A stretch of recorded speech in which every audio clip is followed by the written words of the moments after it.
السلام عليكم ورحمة الله وبركاته. بسم الله والصلاة والسلام على رسول الله وعلى آله وصحبه ومن والاه. رب اشرح لي صدري ويسر لي أمري واحلل عقدة من لساني يفقهوا قولي. Welcome to a new episode of our Ramadan 2025 series in أريد إلا الإصلاح ما استطعت. I'm seeking reform to the best of my ability. Our topic today is the power of words and how words are so effective and so important in driving reform. So we have all heard that phrase that words have power. We all know this. But do we really understand how much influence our words have? One sentence can heal a heart and can break it. One single phrase can ignite a change or destroy a relationship. Isn't it true? Yet, we often throw these words carelessly and without even realizing that on the day of judgment we will be held accountable of every single word that we have spoken. And this is scary, right? So today we are all digging deep on the tongue and the importance of the tongue, especially that it's key to reform. So if you want to become a true reformer, you must control your speech first. And let's dig deep into our first verse here. And actually, it's a proof from the hadith of the Prophet ﷺ, that the Prophet ﷺ is saying that الكلمة قد ترفعك أو تهلكك. So, or like that's the meaning of the hadith, that a person may utter a word that pleases Allah subhanahu wa ta'ala without realizing its significance. And because of that, Allah subhanahu wa ta'ala will raise him in ranks in paradise. And a person may utter a word that angers Allah subhanahu wa ta'ala without realizing its significance, and he will be thrown into the depth of hellfire. So this means that one careless word, even if you don't think how much it is, it can be the reason for your downfall, and your downfall eternally. So our tongues can either build or break societies. The other proof that we have today from the Quran now, where Allah subhanahu wa ta'ala is saying in Surah Qaf, مَا يَلْفِظُ مِنْ قَوْلٍ إِلَّا لَدَيْهِ رَقِيبٌ عَتِيدٌ. He's not pronouncing a single word except when he has a vigilant witness, who is the scribers who are writing down every single word. And Allah subhanahu wa ta'ala is appointing 2 angels for each and every one of us to do so. And this is a reminder that every single word will be spoken. Now, imagine you are standing between the hands of Allah subhanahu wa ta'ala, and you are opening your book, and you are reviewing the history of every single word that you pronounced.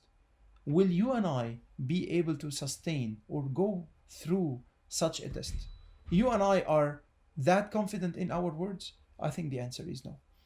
So the other great advice from the Prophet ﷺ, that is about when to speak. So in many incidents, in many situations, you should not speak actually to start with.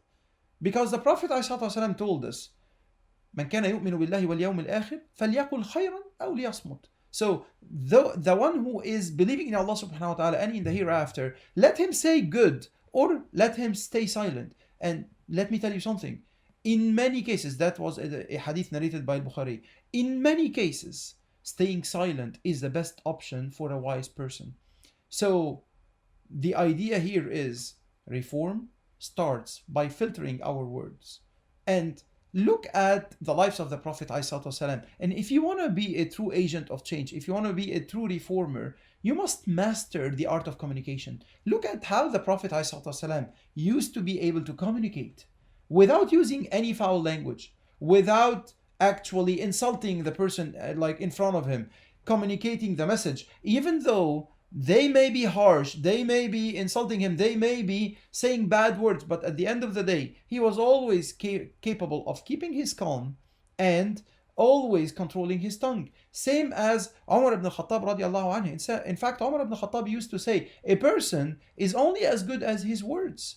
And I want you to ask yourself, and I need to ask myself, do I speak in a way that builds or destroys? So now, let's take it to an actionable plan. First and foremost, let's agree on a 3-second rule. a 3-second rule, which is before speaking, before saying anything, pause for 3 seconds and ask yourself, is this gonna be beneficial? Is this word going to achieve whatever I want to achieve? What do I want to achieve to start with from this word? And would I be okay if Allah asked me in the day of judgment, why did you say this word? And that's the critical question that you and I would need to answer before saying any word. And then the other thing, which is, please avoid negative speech. Stop complaining.